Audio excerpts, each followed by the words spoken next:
తెలుగు రాష్ట్రాల్లో అతిపెద్ద పండుగ సంక్రాంతి. 3 రోజుల పాటు పండుగను ఘనంగా చేసుకుంటారు ప్రజలు. అయితే ప్రస్తుతం తెలుగు రాష్ట్రాల్లో సంక్రాంతిపై గందరగోళం నెలకొంది. ఏడాది పండుగ ఎప్పుడన్న దానిపై భిన్నాభిప్రాయాలు వస్తున్నాయి. అయితే సంక్రాంతి పండుగపై శాస్త్రాలు ఏం చెప్తున్నాయో తెలుసుకోవాలంటే లెట్స్ వాచ్ ది స్టోరీ.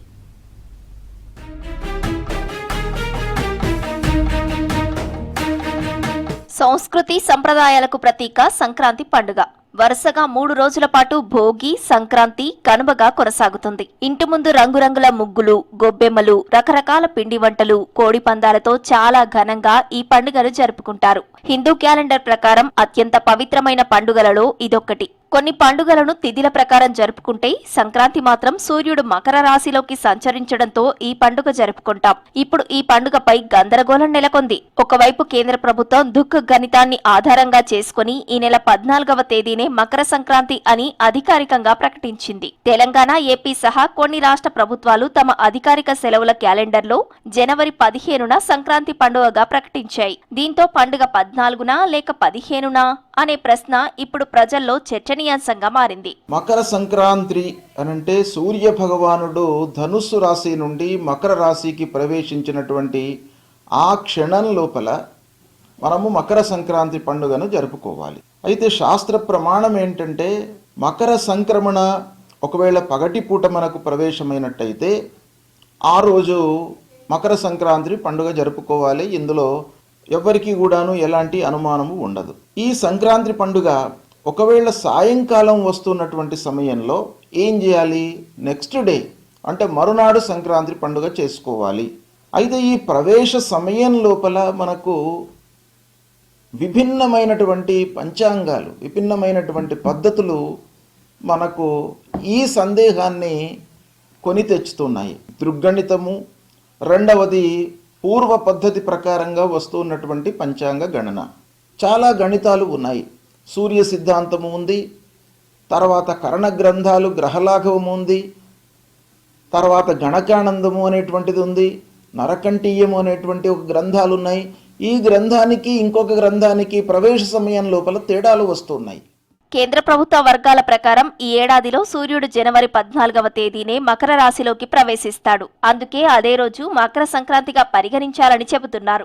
అయితే రాష్ట్ర ప్రభుత్వాలు మాత్రం పంచాంగ పుణ్యకాలం, సంప్రదాయ ఆచారాలను పరిగణలోకి తీసుకుని జనవరి 15న పండుగ జరుపుకోవడమే సరైనదని భావిస్తున్నాయి. ఈ విభేదాలతో సంక్రాంతి పండుగ తేదీపై గందరగోళ పరిస్థితి ఏర్పడింది. ఇప్పటికే సోషల్ మీడియాలోనూ 14 వర్సెస్ 15 అనే చర్చ జోరుగా సాగుతోంది. అయితే పండితులు మాత్రం దృక్ గణిత ఆధారంగా సంక్రాంతి పండుగ జరుపుకోవాలని అంటున్నారు.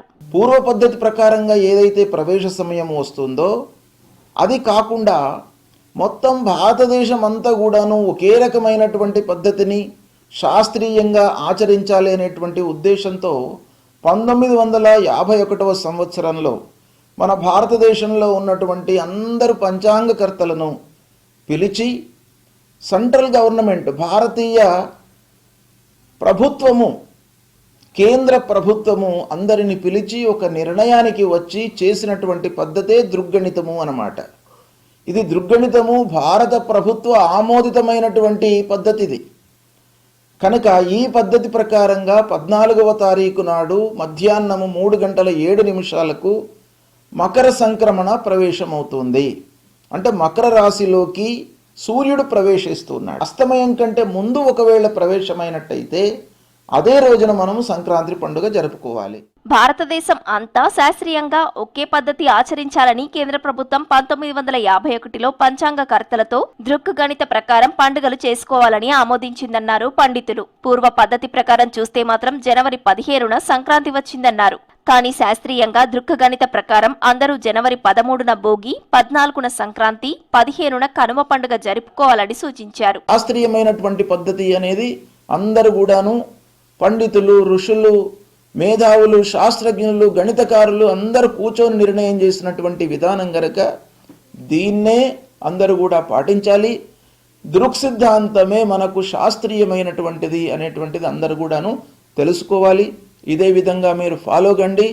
సంతోషంగా, ఆనందంతో 14వ తారీఖు నాడు అందరూ కూడాను మకర సంక్రాంతి పండుగ జరుపుకోండి. తెలంగాణ, ఏపీ ప్రభుత్వాలు తమ అధికారిక సెలవుల జాబితాలో జనవరి 15న సంక్రాంతి పండుగగా పేర్కొన్నాయి. దృక్కుగణిత ప్రకారం పూర్వ పద్ధతి ప్రకారంగా సూర్యుడు మకర రాశిలో ప్రవేశించే సమయమే ఈ విభేదానికి కారణమని అంటున్నారు నిపుణులు.